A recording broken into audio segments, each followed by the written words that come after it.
Welcome to USMLE World, where we ask, answer, and explain USMLE questions.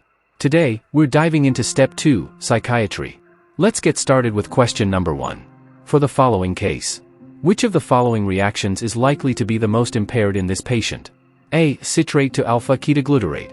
B. Alpha-ketoglutarate to succinyl-CoA. C. Succinyl-CoA to succinate. D. Succinate to fumarate. E. Fumarate to malate.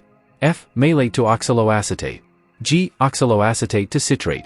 The case scenario is: a 44-year-old homeless man is brought to the emergency department after police officers found him agitated and confused. During transport to the hospital, he is started on intravenous fluids with dextrose. On arrival, the patient is disoriented but cooperative. Physical examination shows bruises on his forehead, forearms, and shins. Extraocular findings include bilateral horizontal nystagmus and decreased lateral eye movements. He also has an unsteady gait with widely spaced legs and short steps. The ambulance personnel state that the patient's extraocular movements were intact when they picked him up. A review of the medical record shows that the patient has been admitted to the hospital with alcohol intoxication several times before. The question is: which of the following reactions is likely to be the most impaired in this patient? Your options are: A. Citrate to alpha-ketoglutarate. B. Alpha-ketoglutarate to succinyl-CoA. C. Succinyl-CoA to succinate. D. Succinate to fumarate. E. Fumarate to malate. F. Malate to oxaloacetate. G. Oxaloacetate to citrate. You have 15 seconds to type your answer in the comment box.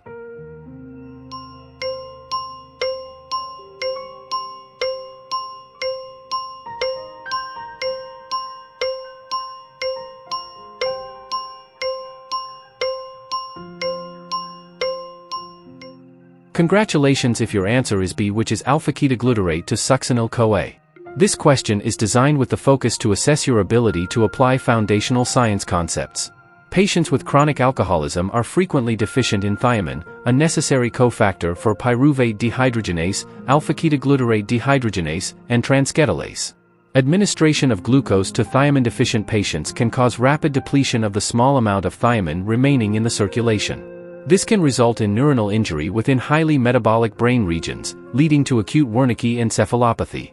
The metabolism of ethanol by alcohol dehydrogenase and aldehyde dehydrogenase consumes nicotinamide adenine dinucleotide and increases the reduced form of nicotinamide adenine dinucleotide to nicotinamide adenine dinucleotide ratio. This skewed ratio inhibits all pathways requiring nicotinamide adenine dinucleotide. As a result, the entire citric acid cycle is inhibited. However, in the setting of Wemicke encephalopathy, thiamine-dependent enzymes are especially affected due to the lack of nicotinamide adenine dinucleotide and thiamine. If you choose any option other than B, you are wrong. Let's briefly discuss the other options. The choice oxaloacetate to citrate cannot be the answer because even though pyruvate dehydrogenase is markedly inhibited by high reduced form of nicotinamide adenine dinucleotide and lack of thiamine, acetyl-CoA still accumulates intracellularly because ethanol itself is metabolized to acetyl-CoA.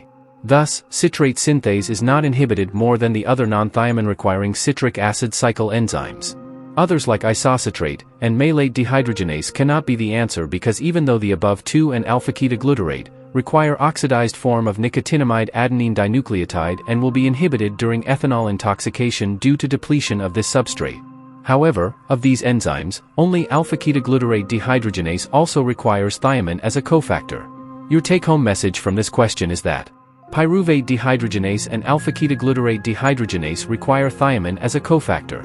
Administration of glucose to thiamine-deficient patients, example alcoholics, can result in Wemicke encephalopathy, presenting as acute confusion, ophthalmoplegia, and ataxia due to increased thiamine demand. Did you get the answer? Proceed to the next question by clicking above only if you've got the answer right. However, should you fail to answer correctly, it is imperative that you watch this episode again. Remember, understanding is key to progress. Unlock the secret to acing your medical exams, especially the USMLE, with our top-notch resources. Ensure you and your friends are well prepared by hitting that like button, sharing this wealth of knowledge, and subscribing to our channel. Remember, your success is just a click away.